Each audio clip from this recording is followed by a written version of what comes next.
in the deepest heart of Eastern Europe, where ancient forests guard their secrets and rivers flow like veins of silver under the moon's pale gaze. There are stories whispered only in the dead of night. They speak of things that linger between worlds, born of sorrow and bound by water. Tonight, we drift down one such river, a ribbon of black silk cutting through a land cloaked in mist and shadow. The reeds along its banks whisper to each other, sharing tales older than the stones they grow around.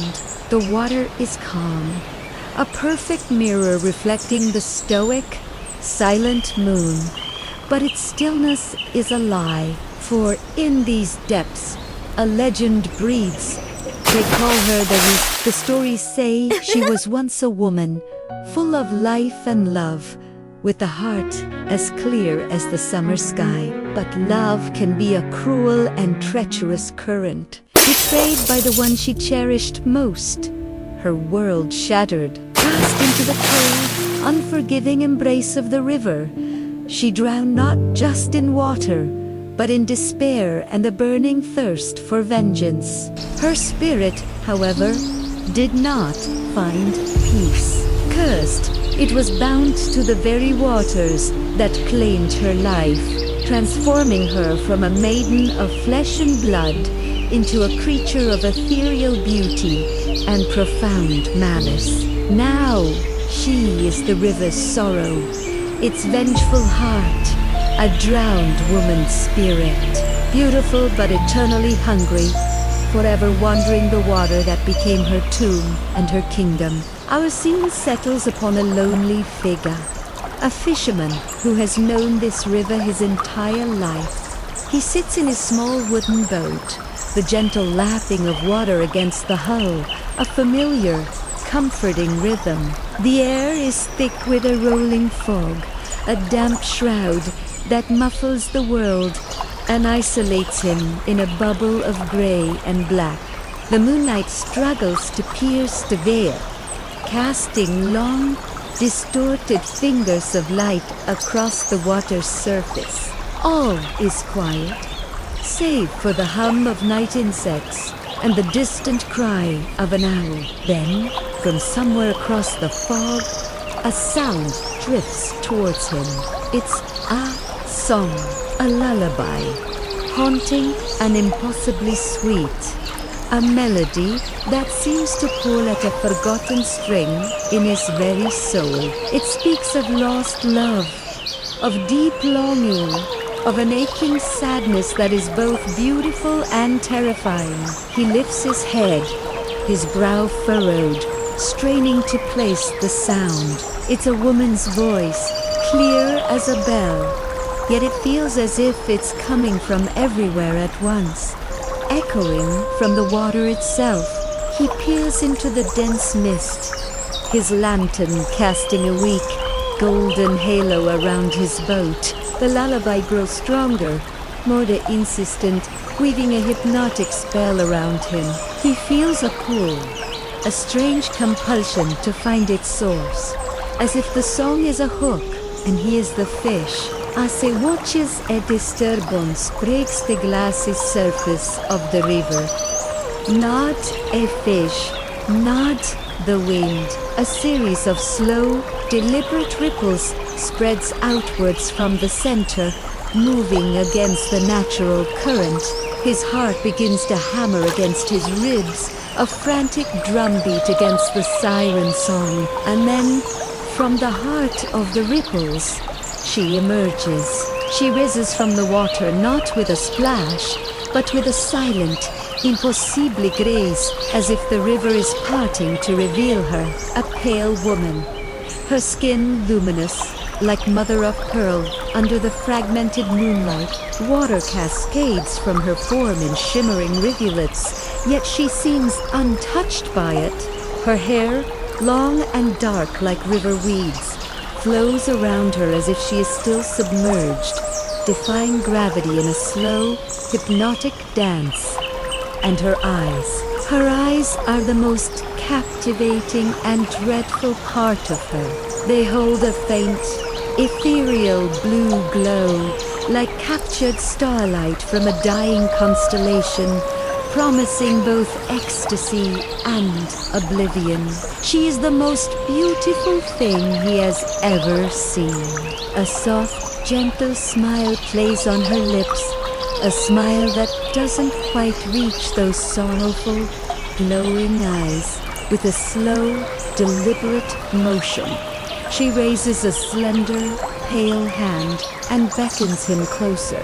The gesture is an invitation, a promise of comfort, a silent plea to soothe her loneliness. As his gaze remains locked with hers, his mind is flooded with images not his own. Flashes of another life, another time, overwhelm him. He sees her, a young woman laughing in a sun-drenched meadow, her hair adorned with wildflowers. He feels the warmth of a lover's embrace, the giddy promise of a shared future. Then, the vision soars. He sees a cruel betrayal, hears the sting of false words, feels the crushing weight of a broken heart. The meadow is replaced by the cold, muddy riverbank at midnight. He feels the terror, the shock of icy water, the desperate, futile struggle for air as she is pushed beneath the surface, her lungs burning, her life stolen from her by the one she trusted. He witnesses her last breath bubble to the surface and feels the curse take hold, a cold fire that reanimates her spirit,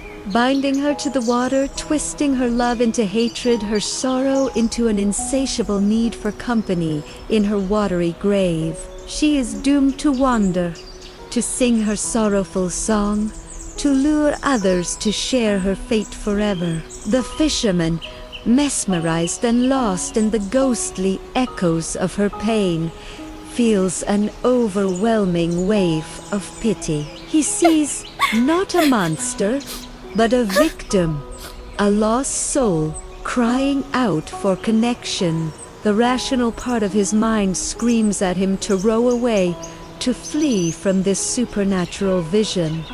But the song and her beckoning gaze have ensnared him completely. He wants to comfort her, to ease her suffering, to reach out and touch the face of this beautiful, tragic phantom. Slowly, as if in a trance, he extends his hand towards her, his fingers stretching across the small gap of dark water that separates them. The moment his fingers are poised to touch hers, the soft smile on her face vanishes. Her expression becomes one of cold, predatory triumph. Her glowing blue eyes flare with a sudden, terrifying intensity.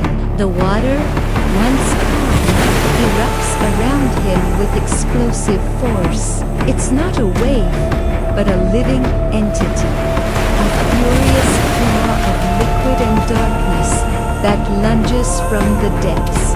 Green, spectral tendrils of water weeds and river muck wrap around his arm, his legs, his torso, pulling him with impossible strength.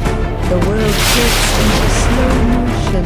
He sees the Rusalka's face, now a mask of vengeful fury, as he is dragged from his boat. The air is ripped from his lungs in a choked gasp. He is pulled down into the crushing, silent blackness of the river.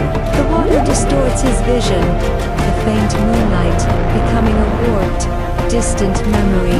He sees her ethereal form one last time, her hair swirling around him like a silken shroud.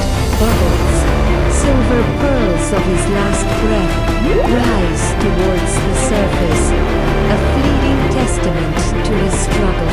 His lantern, knocked from the boat, flickers once, twice, before the water rushes in and extinguishes its flame, plunging everything into absolute darkness. And then There is only the profound, suffocating silence of the deep. The night passes, dawn breaks, painting the eastern sky in hues of soft pink and gray. The mist begins to recede, unveiling a river that is once again calm and serene. As if the horrors of the night were merely a dream, the fisherman's boat drifts empty near the bank, a silent wooden tombstone. The only sound is the gentle rustle of the reeds. And if you listen closely, very closely, you can hear it. The same haunting lullaby. Now just a faint, ethereal echo carried on the morning breeze. It is a song of sorrow, of victory, of eternal hunger. And as the sun's first rays touch the water, a new figure appears on the riverbank. A traveler, perhaps, or a shepherd. He stops, his head cocked, a curious expression on his face as he hears the faint, beautiful melody drifting from the water. He takes a step closer to the edge, another lost soul, drawn by her timeless, tragic call. You watch till the end. Now prove your courage. Like, subscribe, and share.